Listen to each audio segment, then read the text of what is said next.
Can you believe what an incredible scene this is? And we couldn't have asked for a better Christmas present.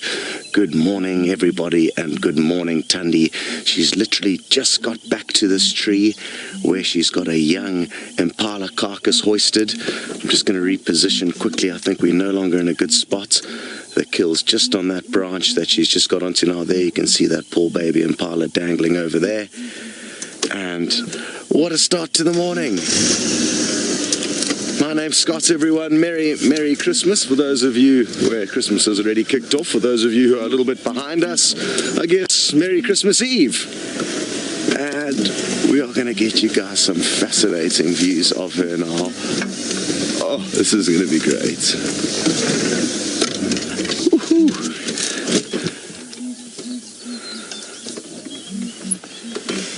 So you can just see her silhouetted from our sensors. Might have to tweak one or two settings with this dull light, but let's have a look and see how it looks now.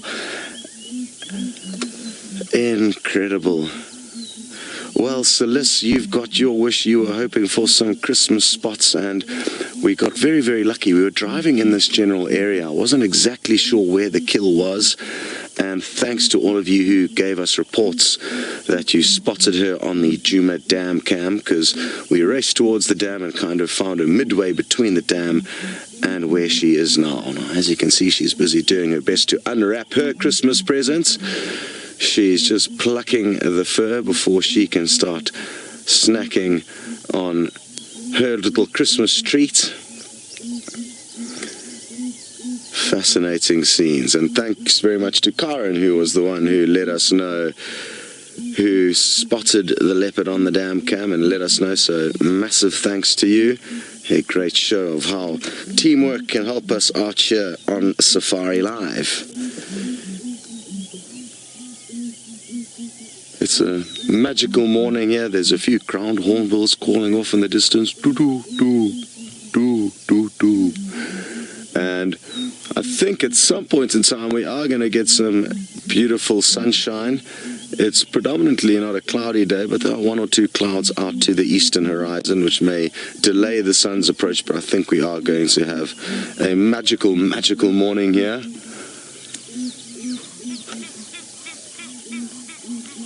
Now, what's quite interesting is that she spent the whole night, I'm guessing, with the little cub that she has last night. We're not entirely sure where her new den site is, but hopefully she may take us back there once she's finished feeding on this impala. Now, I'm guessing that she will be able to finish the entirety of this impala in about half an hour or so, and then maybe, just maybe, we will get to see that tiny little cub again.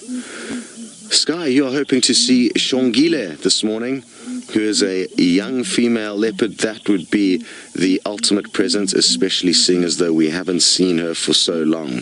So, who knows, maybe we will get lucky with that. We'll have to rely on Noel to hopefully work that one out. So, who knows, she might find him, or Chongile, Hosanna, Tingana, Shadow. There's a whole bunch of leopards that we could still get lucky finding. Who knows, maybe some lions will pop onto the scene. Wonderful stuff. Well, we're going to stay here as Thandi enjoys her Christmas breakfast and send you across to Noel, who seems to have found the ground hornbills that I can hear. Doo-doo-doo-doo. Well, exciting stuff with all the falcons coming into the scene, as well as those ground hornbills. Well done, Noel. And as you can see, Thandi continues to snack on this kill. Now, we do have another vehicle that's arrived in the sighting, and we have kind of parked ourselves in pole position. So, looks like Aubrey, one of the Djuma guides, is going to be able to slot his guess into another spot for now, but I will reposition shortly just to let him get into a good spot, because we don't want them not to have a good view and just us two. So let's actually just reposition now. We can actually get into a spot where we'll be able to open up a view for them. Seeing as though it is Christmas, we need to spread the love, and I think we're going to be able to get a good spot from here. Put the camera up there, please, Sense. Oh, that looks okay. Morning, Mike. You'd like to know what this cheetah is doing up the tree with a kill, and you must be one of the new viewers, Mike, because this is not a cheetah. Cheetahs don't spend time up trees, not nearly as high as this though. I mean, they can climb, but not very well, and they ordinarily would never eat something up a tree. They usually climb up trees just to get a view and or have a poop. Interestingly enough, they like pooping from an elevated spot, sometimes even vertically hanging off the trunk of a tree. Mike, it's great to have you with us. This is in fact a leopard, and we can tell that it's a leopard because it lacks the teardrop markings that run from the eye along the side of a muzzle. That's what the cheetah has. And you can see there's no clear tear mark running down the side of her face there. And also, if we look on her body, there's large rosettes, so you can see kind of blackish rings with a caramel center, and those are termed rosettes. Cheetah would have perfect round little spots. So there's a couple of differences. But the main thing is that this leopard's quite high up a tree, and cheetah are not nearly as proficient as a climber to get up to where this girl is eating her breakfast. Wonderful stuff. Vicky, you wondering how long will this kill last? I'm guessing she's going to finish it in about half an hour. She spent the whole night away at her den site, we are guessing. She left this kill at around 6:30 yesterday evening, so about kind of 11, 12 hours ago. And I'm guessing she spent the whole night just looking after her cub, letting it suckle, and now she's come back to finish off this kill. And what I'm hoping, Vicky, is that when she does finish it in about half an hour or an hour, she'll be able to take us back and reveal her little cub to us. It's been, what, about 4 or 5 days since we last saw that little cub? So it'll be great to touch base with it again. It's going to be growing very quickly at this stage of its life, and we want to try and document and share with you as much of its life as possible.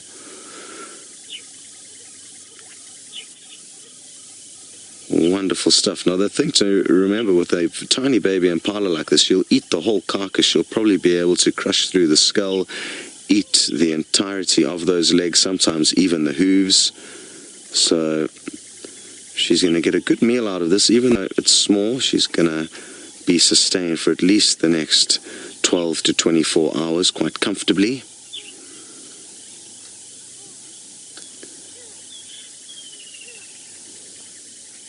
I've never actually seen Thandi make a kill, but I'm guessing she's quite a good hunter because she always seems to have a meal, so she's doing well, especially considering as that's not just herself that she needs to worry about. She needs to worry about getting enough nutrition to create lots of milk for that little cub of hers. Nancy, you're wondering if is this the same kill as the other day? I'm not sure when the other day was, Nancy, but I'm guessing it is the same kill that Noelle had with her yesterday evening. And then she actually had it this morning, yesterday morning. So we weren't out yesterday morning, but the guides did tell us that she did have this baby. Oh, get ready, she's going to maybe jump onto a more comfortable branch, or she's just going to get comfortable there. Now, the day before yesterday, her and her sister were kind of squabbling over let me just reposition slightly, squabbling over a duiker kill, which in all likelihood her sister made, hard to be certain.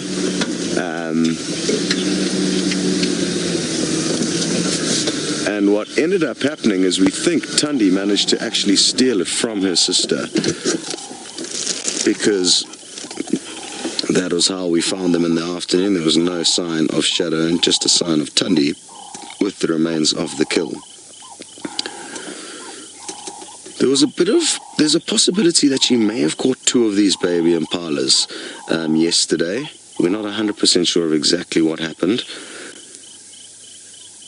There is a chance, and leopards will from time to time catch 2 kills, stash them in 2 different places, sometimes even more than that if the going's good. So that could have happened yesterday. It sounds like, relative to where the guide said they had her with 1 kill and relative to where Noelle found her, there could have been a possibility that she did in fact have a combo deal. Now, what's interesting, there's no hyenas on the scene just yet, but they may catch wind of this kill. It's a very still morning though, so there's not much wind wafting about, and sometimes hyenas just don't get the message, but that will make things interesting. There's also little tiny bits of meat that are dropping to the ground and little bits of fur that she's plucking out, so it'll be wonderful if a hyena does come snooping about here. She's chosen a wonderful, wonderful marula tree, that is for certain, and what a wonderful, wonderful way this is for us to be spending our Christmas. It doesn't get any better than this. Good stuff. Well, Noelle has been chasing along, trying to keep up with those falcons that were steadily flying off to the north. So, well done to her, and I guess we're going to send you off for a quick view of what they're getting up to. Yes, Thandi is still doing something I think quite fascinating actually.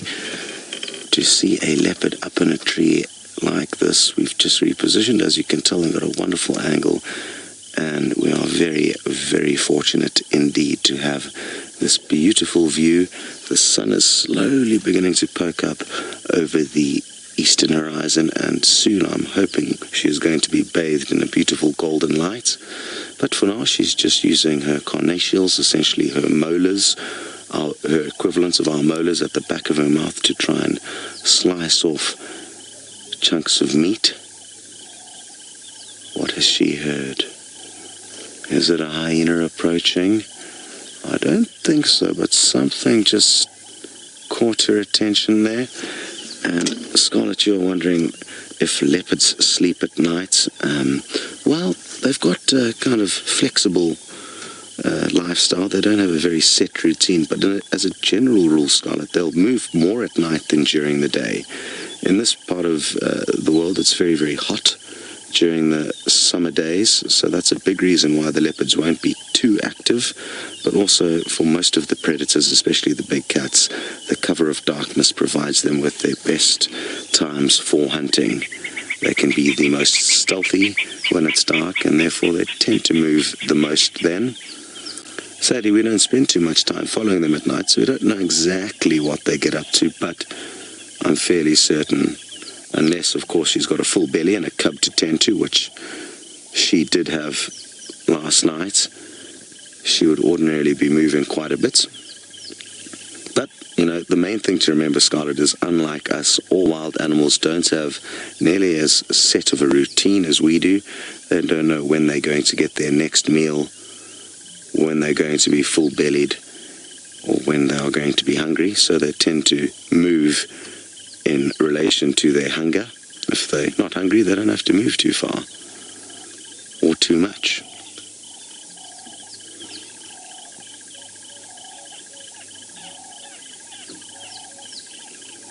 Well, she's making fast headway through this kill, which is good prospects for us. Like I said, if we are lucky, she is going to take us back to her den site. We're guessing it's a new one, and yesterday evening some of the guides did manage to stay with her until just before it got dark, so I've got a good idea of roughly where the den could be. We think it's a little bit further north.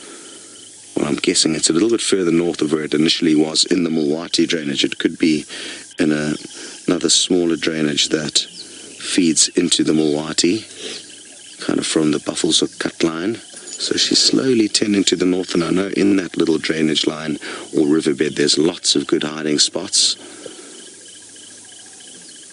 All we need to hope for is that we can actually follow her through there with our little vehicle, because that is the only thing that would stop us getting to the new den. Hi Mikey, you wondering how old was this young impala? And I'm guessing most of them were born in and around late October or early November. I only arrived here on the 1st of December, and by then most of the young impalas had already been dropped.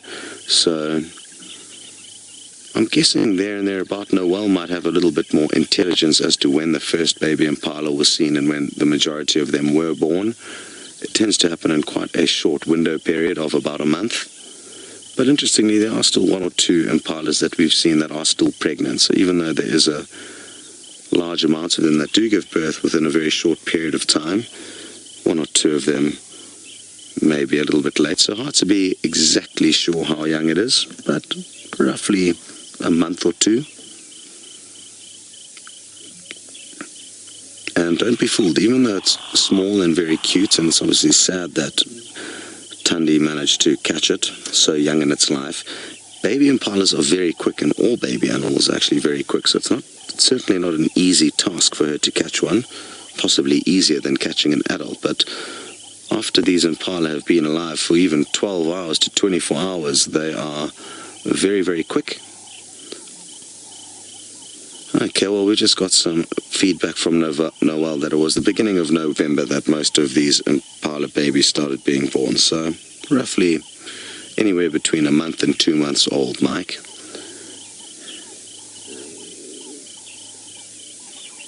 Hello. What you looking at?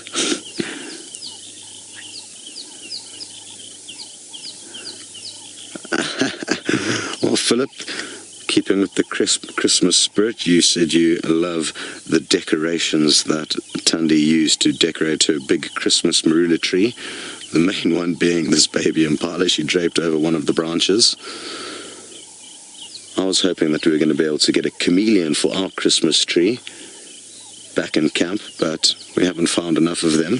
Speaking of which, I do have another Christmas present. It's a little bit of a surprise that I found crawling around camp last night. Slithering would put you on the wrong subject, but I am only going to reveal what that little creepy crawly surprise is a little bit later, once I've found a suitable home for it. So once we get a moment, we'll try and find the right tree to release this little creature into, because they do like a very specific home, and seeing as though we've moved it from our camp where it's not a suitable home for it, we just need to make sure we drop it in the right spot where they like to live out here, rather than just ditching it in a bad spot. So that is something that you guys can look forward to. It's just down here, waiting patiently for us to get a gap. Catch is, I don't know if we are going to get a gap to go and look for a home for it, although I've actually just seen a good tree that we can pop it in right here. These specific animals like to live in knobthorn trees and the cracks in the bark. A few more clues for you to guess what it is that I'm going to show you.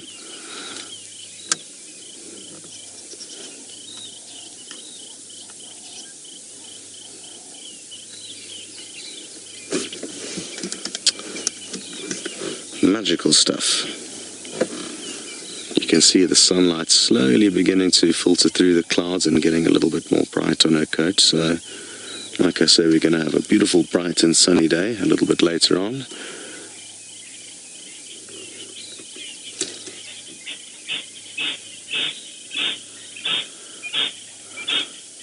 I really wonder how long she's going to be feeding on this for. She's already been here for about 25 minutes, maybe another 25-30 minutes or so.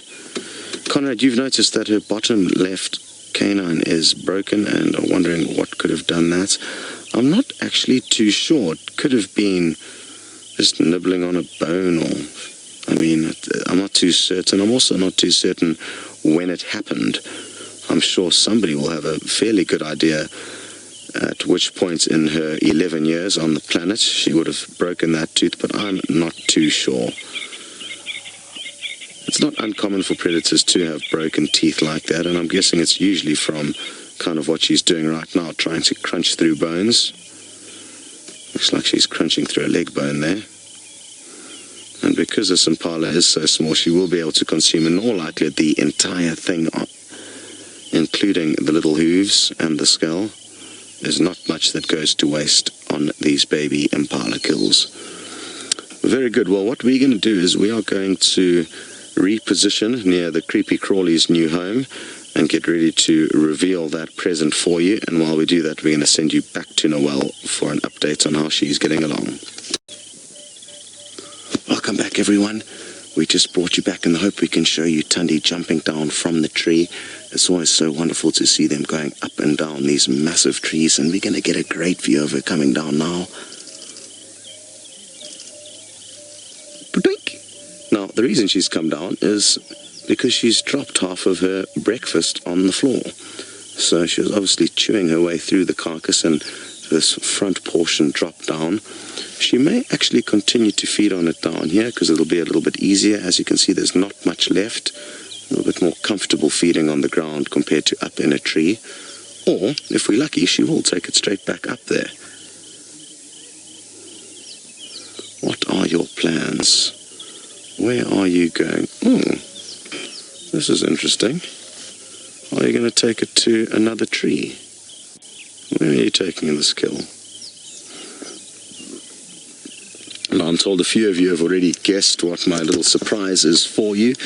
James Rittich, you've guessed scorpion. Maybe you're right. Others have guessed millipedes and a whole bunch of other things, so keep sending your guesses through. I didn't have time to get to the tree, which is this big knobthorn over here, because of all the action that was unfolding with Thandi. Is she going to go up this next marula tree to our right here? It could be. Christine, you think it could be some kind of a lizard, perhaps? Yes, who knows? It may be. It's definitely something small. Anna Marie, you've been one of the millipede thinkers now. The reason why I've had to relocate this animal is because it is dangerous. So we don't want it to be in the camp. And let me just reposition here quickly. It seems like we're getting left behind. So it's something dangerous that I thought would be better out of the camp than in the camp. There's a tiny little leg left in the tree, which is interesting. So she may well come back here, and I'm surprised she's decided to move away. And this is a great example of sometimes how you just really cannot predict what these animals are going to get up to and or justify why. I mean, it really doesn't make any sense that she is going so far away when she had a perfectly comfortable marula tree there. And she's kind of like just wasting energy now because she's left some food there, now she's carrying this away, then she's going to have to come back to that. It just really doesn't add up. But as long as we get to stay with her, we'll be able to maybe understand what the logic is behind this movement. Oh, sorry, Senzo, bit of a hole there.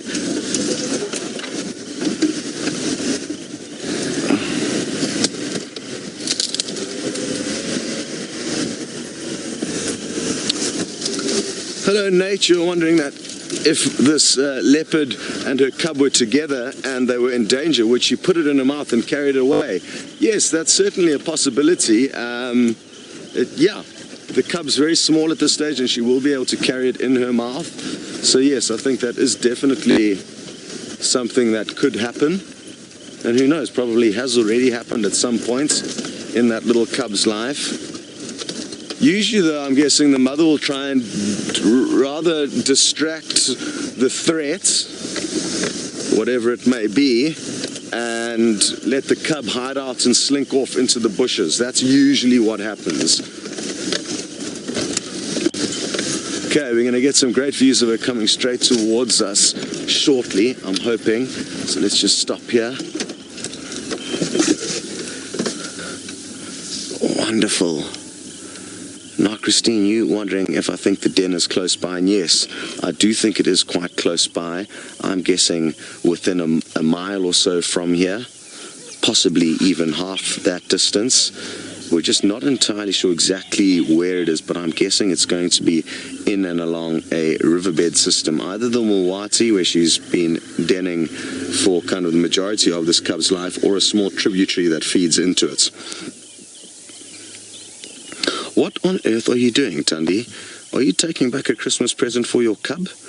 It's unlikely. The cub's still probably a little bit young to eat meat, but who knows, maybe Thandi wants to get it nibbling on meat sooner rather than later, and that way it'll mean she can give it less milk, I guess. Yeah, Starlight, you've just asked whether she could be taking this kill back to her cub, and I mean, yeah, I guess she could be, even though I don't think it's the case. Strange things do happen, and at this point in time, I mean, just the fact that she's left half the kill behind us and she's taking the majority of it with her makes me wonder what on earth is going on. So, time will tell. Ordinarily, leopards would also not carry kills back to their cubs. They'll go and get the cubs and bring them to the kill, but in this case it's such a small little piece of leftovers that maybe, you know, she is going to take it back to the cub.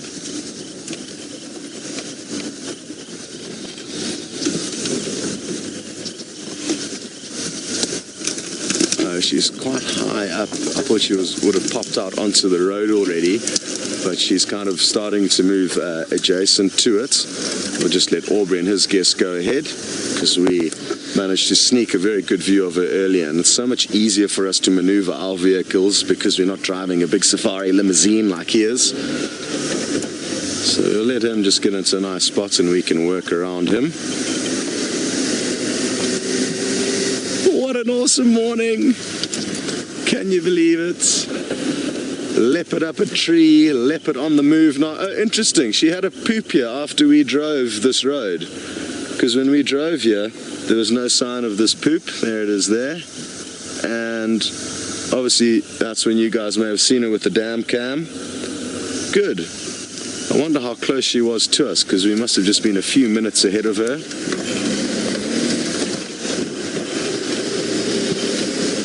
Alrighty. I just want to get a decent distance ahead of her because the sunlight's poking through now and we're going to be able to get some epic views shortly. I want to try and get as low an angle as possible, so we'll drop down onto this low-lying section of the road and we are in for a treat shortly. Okay, she's just gone behind the back of this other vehicle, and here she comes. She's about to pop out into the sunlight. She's still just in the shadows. Here we go. Magical stuff. It doesn't get any better than this. Now, I want to keep reversing alongside her, and maybe even down this road. She may well walk along this road, and if she does, we're going to be able to. Oh no, I think she's going to cross. But look at how beautiful the sunlight is on her now.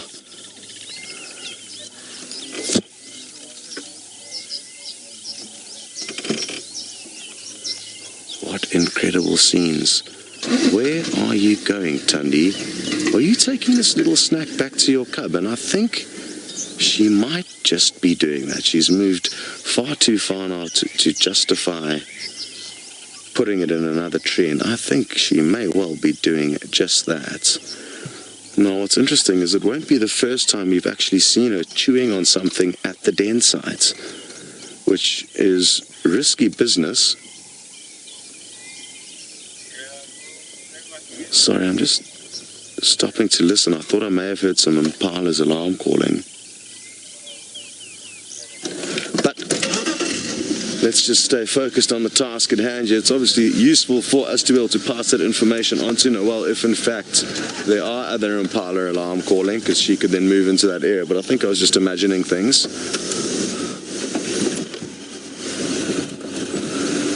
Now, we do need to be careful here as to not lose her. She's moving down into this. There's a big riverbed system down to our right over here, and it can be tricky following them off-road. So I just need to make sure I don't lose track of what I need to do here and lose her, because that would obviously be terrible, especially if in fact she is on her way to the den. Good stuff. Now we are going to be sending you all the way from a beautiful sunny morning in South Africa, 1,600 miles up into Kenya, into a beautiful reserve called the Masai Mara, and we are going to be sending you on board with Ralph. I'm not sure what he has in store for you. We certainly are. We've got a great low angle of her, and she is steadily moving in an easterly direction. Although, as I said that, she appears to have tended a little bit to the north, so we're going to have to now reposition and try and stay alongside her. Going to be tricky business, but in our little vehicle we've got a better chance than one of staying with her.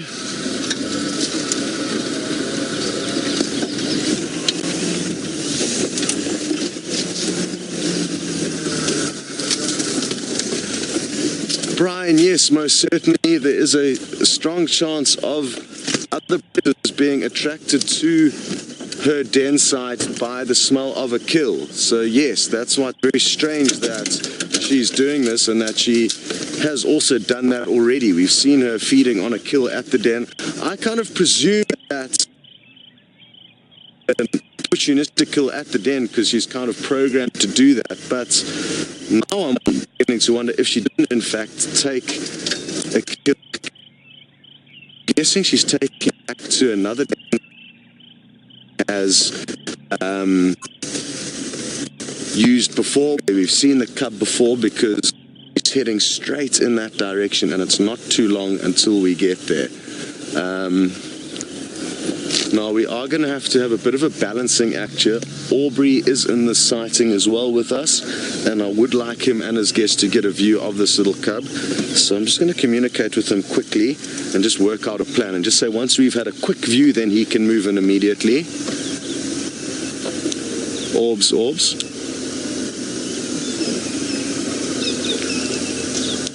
Orbs, if she does take us back to the kaya, I'll just spend 1 minute and have a quick view, and then you can move in and stay.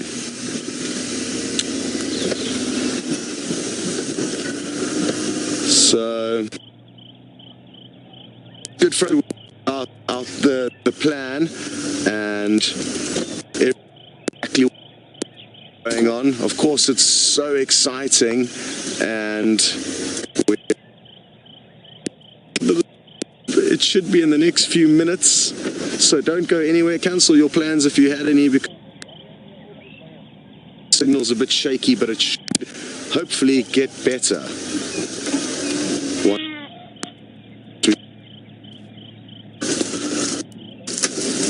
so close now. I mean, I am presuming I'm very good at getting ahead of myself and getting too excited like that, because I could in fact assume the den is here. Maybe she's still got another mile to go.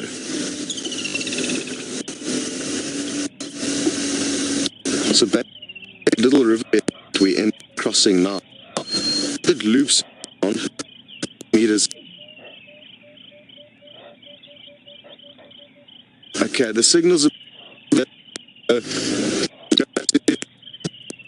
away while we get into position, and hopefully it won't take too long for our signal to stabilize. But in the meantime, we are going to send you back up to the cloudy Mara. I'm not sure if they're going to be joining you, and I'm sure they're going to be happy to have you. Merry Christmas, everyone. Look at this little surprise that's slowly revealing itself. Good morning, you cute little thing. It is the most awesome den site. We'll show you exactly what's going on a bit later. So, nestled in the trunk of a fallen down knobthorn tree, and there's this massive hole that it can poke its head out of.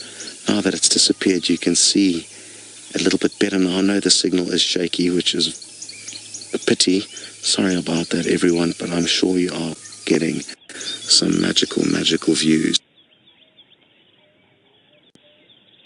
To try and share this sighting as much as possible with everyone, and Aubrey is nearby, so now that we've got a quick glimpse of that little cub, I think we are going to need to make some space and let Aubrey come in and enjoy the sighting. Mom's at the base there. Interestingly, the cub hasn't come out to greet it just yet, or greet her just yet.